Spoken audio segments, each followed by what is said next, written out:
आदमी का जिस्म क्या है जिस पे है शैदा जहां। एक मट्टी की इमारत, एक मट्टी का मकान। खून का गारा है इसमें और ईंटें हैं हड्डियां। चंद सांसों पे खड़ा है ये ख्याली आसमां।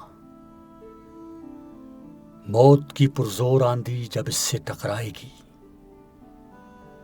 मौत की पुरजोर आंधी जब इससे टकराएगी, देख लेना ये इमारत टूट कर गिर जाएगी।